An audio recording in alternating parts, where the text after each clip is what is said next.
नमस्कार और जय श्री राम दोस्तों। आज की पॉलिटिक्स का स्तर देख के कभी-कभी बहुत दुख होता है दोस्तों। कभी पॉलिटिक्स हुआ करती थी, लीडर ऑफ अपोजिशन हुआ करते थे अटल बिहारी वाजपेयी, सुषमा स्वराज, ऐसे लोग, ऐसे दिग्गज हुआ करते थे। और आज की पॉलिटिक्स देखिए, सुबह के वक्त में पवन खेड़ा एक बंदर लेके हिलाते हैं पार्लियामेंट के बाहर और कहते हैं 56 इंच का छोटा बंदर, 56 इंच का छोटा बंदर। क्या दुनिया जानती नहीं है ये किसके बारे में बोल रहे हैं? और उसके बाद आज एक सम्मेलन में राहुल गांधी क्या बोलते हैं, पहले वो सुनिए दोस्तों, उसके बाद हम आके की आपको बात करते। पता नहीं कहां से इनके दिमाग में घुस गया, अब अजीब चीजें घुस जाती है, बट इनके माइंड में घुस गया कि foreign policy is this.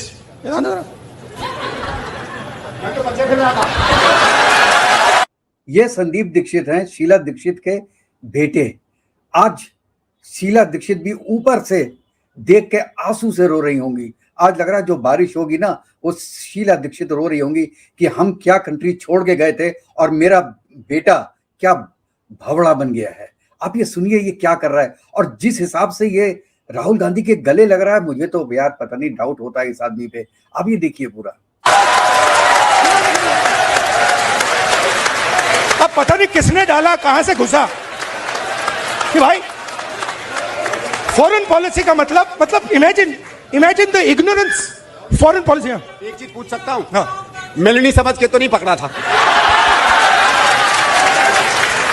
I have not reached there yet. But ये आप स्तर देख रहे हैं इनका, मतलब जहां से इनकी माँ आती हैं, और इनकी माँ की भी फोटोज आपने बहुत देखी होंगी, वो बहुत रेस्पेक्टेड है मेरे लिए, इटली से आती हैं। तो और इटली के प्राइम मिनिस्टर के बारे में ये बोल रहे हैं या सुन रहे हैं, या उस पर कमेंट नहीं किया, उन्होंने मना नहीं किया संदीप दीक्षित को कि आप ऐसा मत बोलिए। और वो बोल रहे हैं कि ऐसा तो नहीं है कि ये मिलोनी तो नहीं समझ रहे हमको आप गले लगा के। ये लेवल ऑफ पॉलिटिक्स हो गया है हिंदुस्तान में। और ये कहां से आया है? ये आया है कॉकरोच जनता पार्टी से।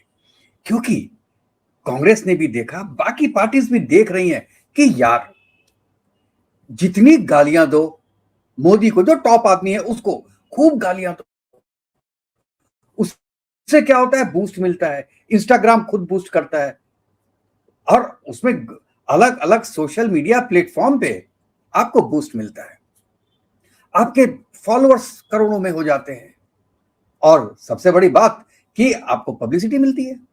अब यहां पे कांग्रेस हो रही थी डाउन, उनके पास कुछ बोलने के लिए है तो है नहीं, पार्लियामेंट चलने नहीं देना। उसके बाद आप ये देखिए कि इंडेफिनिट काल के लिए आज जो स्थगित हो गई। उसके बाद अब करें क्या? अब ये देखा कि यार कॉकरोच जनता पार्टी ये सही कर रही है, और अब हमको पता चला कि कॉकरोच जनता पार्टी के कॉकरोचों से, कुछ कॉकरोच बच्चियों से किन्होंने कहा होगा कि तुम गालियां दो, खूब भद्दी भद्दी गालियां जितनी तुमको आती हैं वो दो, और तुम्हें नहीं आती तो हम तुम्हें सिखाते हैं। दो दो पन्ने लिख के 15-15 साल की बच्चियों को कि ये गालियां दो मोदी को, फिर देखो क्या होता है, फिर देखो कि ये पूरा आंदोलन कितना आगे चलता है। ये फॉर्मूला उसके बाद से ये लगा लिया है राहुल गांधी ने, मैं कहूं कांग्रेस ने। कांग्रेस ये भूल रही है दोस्तों, 2014 में क्या हुआ था, चाय वाला ये स्लोगन हुआ और कांग्रेस हार गई थी पार्लियामेंट्री चुनाव। 2017 में नीच आदमी, ये भी किसका था, मणिशंकर अय्यर का। उसके बाद 2019 में ये रण लगाया, चौकीदार चोर है, चौकीदार चोर है, हार गए। आज उसके बाद तो 56 इंच का सीना, फलाना डिमाका बहुत हुआ है, लेकिन जो आज हुआ है ना, 2029 का चुनाव जीतने का सबसे बड़ा ये रास्ता होगा जो उन्होंने बोला है 56 इंच का छोटा बंदर। क्योंकि एक गाना आ रहा था ना, कुछ लड़कियां मिलके गाना गा रही थी, बाल नरेंद्र 56 इंच का बाल नरेंद्र। तो अब इन्होंने उसको बाल नरेंद्र को कर दिया बाल बंदर, छोटा बंदर, कि आपको मैसेज मिल जाए मोदी जी को कि किसके बारे में बात हो रही है, लेकिन डायरेक्ट होना, क्योंकि कोर्ट कैटेगरी के चक्कर में पड़ेंगे नहीं। अब देखिए क्या दुनिया की पूरी जनता या देश की पूरी जनता ये नहीं देख रही है कि ये पार्टी किस हद तक गिर रही है, और इस हद तक गिरने के बाद क्या ये कभी वोट लेके आ सकती है सेंटर में? क्या राहुल गांधी प्राइम मिनिस्टर बन सकता है जो अपने बंदे को पब्लिक के सामने गले लगा रहा है। और अगर उससे कहा कि हमको मिलोनी तो नहीं समझ रहे हैं, तो उसने कहा नहीं, मैं वहां तक अभी पहुंचा नहीं हूं। और उसके बाद अमित शाह और मोदी जी के बारे में ये और क्या बोल रहे हैं, एक वीडियो में मैं आपको और दिखाता हूं, प्लीज देखिए। मैं आपको बता रहा हूं, नरेंद्र मोदी रात को नहीं सोता है।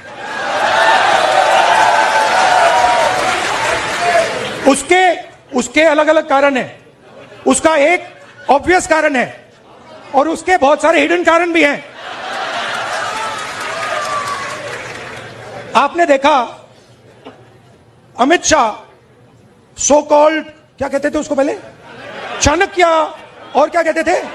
ये सुनिए क्या बोल रहा है। तड़ी पार बोल रहा है पूरे इंडिया के होम मिनिस्टर को, और ये खुद नहीं बोल रहा, लोगों से कहलवा रहा है। और मिलोनी की बात भी उसने कहलवाई दीक्षित से, खुद नहीं बोली। ये सब प्री प्लान था। ये पूरे देश को बदनाम करने की साजिश है। आप ये सुनिए, क्योंकि पहले बोला कि मोदी कैसे गले लगते हैं। अरे उनका तरीका है, हिंदुस्तान का कल्चर है गले लगने का। आप नहीं मिलते? अब जब फैमिली में, इवन हम लोग जब जाते हैं अपने माँ बाप से मिलते हैं तो गले मिलते हैं, पैर छूते हैं और गले मिलते हैं। तुम क्या जानोगे? तुम्हें तो ये पता ही नहीं कि तुम हिंदू हो कि मुस्लिम हो कि क्रिश्चियन हो क्या? तुम कौन सा धर्म अपनाते हो ये दुनिया को पता नहीं। तुम इंडिया के सिटीजन हो या यूके के सिटीजन हो ये हमको पता नहीं। तुम्हारे बारे में ये पता नहीं, तुमको उठा के प्राइम मिनिस्टर बना दें। और ये तो हिंदुस्तान है जो तुमको बर्दाश्त कर रहा है। और मैं तो कहता हूं ये बीजेपी है जो तुम्हें बर्दाश्त कर रही है, कोई दूसरी पार्टी बर्दाश्त करती नहीं ऐसी बातें, क्योंकि बीजेपी को ये चीज फेवर करती है। कहते हैं ना, don't disturb your enemy when he is making such mistakes. मत करो, करने दो इसको, यही काम आएगा 2029 में। और एक बार वोट करने के पहले हर आदमी, चाहे वो हिंदू हो, चाहे मुस्लिम हो, चाहे जैन हो, चाहे लेडीज हो, चाहे बच्चे हो, कोई भी हिंदुस्तान का सिटीजन है, वो वोट देने के पहले इसका चेहरा जरूर देखेगा, इसकी हरकतें जरूर देखेगा कि यार ये भी क्या हो सकता है, क्या आदमी कोई इतना नीचे जा सकता है। देखिए क्या बोलते हैं ये। सरदार पटेल, बड़ी बात, वेयर हैज ही डिसअपियर्ड? वो भाग गया। वो 20 दिन के लिए पार्लियामेंट हाउस में नहीं घुस पाया। वो 20 दिन के लिए पार्लियामेंट हाउस में ही थे। अमित शाह अपने ऑफिस में थे। ये देखिए मैंने फोटो लगाई है, ये जो बाल बाल बाल बोलते रहते हैं, ये वो नरेंद्र 56 इंच का क्या कहते हैं उसको, छोटा बंदर, ये वो बोल रहा था। अब दोस्तों आप इन लोग के लेवल की बात तो सोचिए, किस लेवल में आके ये काम कर रहे हैं, क्या करना चाहिए। और क्या क्या बोला था इसने, गली के गुंडे, इंडियन आर्मी को बोला ये मार खा रही है, फिर बोला कि लाठी डंडों से मारेंगे पीएम को। ऐसी ऐसी बातें उन्होंने बोली है साहब। इसीलिए परिणाम हो रहा है कि इस बार जो स्टेट चुनाव हुए हैं उसमें यूपी में 2 सीट, वेस्ट बंगाल में 2 सीट, तमिलनाडु में 5 सीट और महाराष्ट्र में 16 सीट मिल गई, चलो बिहार में 6 सीट। ये हालत हो गई है इनकी। अपने नेशनल कन्वेंशन में एक सबसे बड़ी पॉलिटिकल पार्टी जिसने पूरे हिंदुस्तान में 60 साल राज किया है, वो जंतर मंतर का फॉर्मूला पूरे हिंदुस्तान में लगाना चाहते हैं। अब आज भी उन्होंने बोला कि साहब हमारा काम तो है अमित शाह और मोदी जी का रेजोल्यूशन लेना, उससे पहले हम पार्लियामेंट चलने नहीं देंगे। मतलब कभी भी जिंदगी में हिंदुस्तान की पार्लियामेंट अब चलेगी नहीं, क्योंकि अगली बार अगर कांग्रेस आ जाती है, खुदा ना खास्ता 1% है, तो बीजेपी संसद चलने देगी क्या? इसका मतलब हिंदुस्तान की संसद कभी चलेगी नहीं। हम तो कहते हैं कि एक्शन लेना चाहिए और आप एग्जीक्यूटिव ऑर्डर दो, जब नहीं है आपके पास नंबर्स हैं, बिल पास कराओ। देश तो चलना चाहिए ना, क्योंकि आज के दिन में फ्रस्ट्रेशन इतनी ज्यादा हो गई है कांग्रेस में कि भाई साहब अगर कोई कहे कि पूरे हिंदुस्तान को आग लगा दो और हम तुमको प्राइम मिनिस्टर बना दें, हम तुमको गद्दी दे दें, हम तुमको पार्लियामेंट में बैठा दें, तो भाई साहब आग लगा देंगे पूरे हिंदुस्तान में। और मैं ये भी नहीं कह रहा हूं कि बीजेपी दूध की धुली हुई है, नहीं है, क्योंकि अब ये एक नया प्रेसिडेंट सेट हो चुका है। अगर अब बीजेपी भी आएगी अपोजिशन में तो वो भी यही करेगी। वो एक पागल पागल बच्चे को लेके जो है वो घुमाएगी पार्लियामेंट में कि ये देखो ये देखो ये देखो, इटली का बच्चा, इटली का बच्चा, इटली का बच्चा। क्या करेंगे? सोनिया गांधी की पहले की फोटोज दुनिया में घूम रही हैं, उनको निकाल के बड़े बड़े पोस्टर लगा देंगे पार्लियामेंट के बाहर। आप क्या करोगे? क्योंकि लेडी की इज्जत तो आपने उतारी है सबसे पहले ना, मेलोनी का नाम लेके। आपने इज्जत नहीं की एक लेडी की, और वो भी किसी दूसरी कंट्री की प्राइम मिनिस्टर की, तो आपकी मां की इज्जत कैसे होगी हिंदुस्तान में? और अगर आज के दिन तो बीजेपी को लाइसेंस मिल गया ये काम करने का, और आप देखिएगा, मैं ये अनुमान लगा रहा हूं कि बीजेपी अब छोड़ने वाली नहीं है, वो यही काम करेगी, क्योंकि जवाब देना जरूरी है। और फिर पब्लिक आपके साथ नहीं होगी। अगर ये किस्सा नहीं होता, ये एपिसोड नहीं होता, तो पब्लिक अगर कोई ऐसा डिस्प्ले करती बीजेपी, तो पब्लिक आपके साथ होती। आज के दिन में पब्लिक आपके साथ नहीं होगी, क्योंकि आपका लेवल देख लिया, पवन खेड़ा का लेवल देख लिया, सुप्रिया श्रीनेत का लेवल देख लिया, मणिशंकर अय्यर का लेवल देख लिया, कपिल सिब्बल का देख लिया, जयराम रमेश का देख लिया।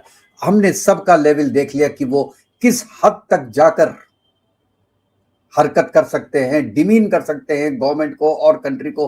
क्यों? क्योंकि आपके कम्युनिकेशन सेल ने ये आपको बोला है करने के लिए। आपको ये पता चल गया कि ये जो सीजेपी का सेल है, जो बेसिकली आम आदमी पार्टी का बी सेल जिसे आप कहो, वो है, और वो बिल्कुल सही कर रहा है। और जैसे जैसे मुद्दे उठा रहा है, यार ये तो हमसे ज्यादा पॉपुलर हो रहे हैं। तो आपने उनसे ये चीज सीख ली, इसीलिए तो आप जाके प्राइम मिनिस्टर के घर के बाहर लेट गए थे पब्लिसिटी के लिए। आपको जाना होता तो जंतर मंतर भी चल जाते। तो मैं 20 या 21 तारीख की बात कर रहा हूं, नहीं गए। आप प्राइम मिनिस्टर के घर के बाहर लेट गए। क्यों? क्योंकि आपको पब्लिसिटी चाहिए थी। आपको ये जानना था कि यार जितने जर्नलिस्ट हैं वो आए, हमारे पास आए। आपने सीख लिया है, लेकिन गलत सीखा है। आपने गलत सीखा है। जो गलती कॉकरोच जनता पार्टी ने की, उन लोगों का सपोर्ट करके जिसने मोदी को गाली दी और कहा गाली देना कोई अपराध नहीं है, लेकिन आज जब दीपकी की फैमिली को लोग गाली दे रहे हैं तो उसको बुरा लग रहा है। गाली सबको बुरी लगती है, गाली आपको भी बुरी लगेगी। कोई पाप हो ना हो, बुरी लगेगी। और अब देखिएगा कि आपके साथ क्या होता है राहुल साहब, क्योंकि मोदी जी के पास तो बहुत कम चीजें हैं जिनका आप मजाक बना सकते हैं। आपके पास ऐसी शायद ही कोई चीज हो जिस चीज का मजाक ना बन सके। दोस्तों, आप अपनी राय क्या देते हैं इसके बारे में, जो राहुल गांधी ने आज डेलिब्रेट ये पूरा एक स्वांग रचा है, इसके बारे में आप क्या बोलते हैं? अपनी राय जरूर दीजिएगा। तो नेक्स्ट वीडियो में मिलते हैं दोस्तों। तब तक के लिए जय हिंद, जय भारत, तो वंदे मातरम। खुश रहिएगा दोस्तों, स्वस्थ रहिएगा।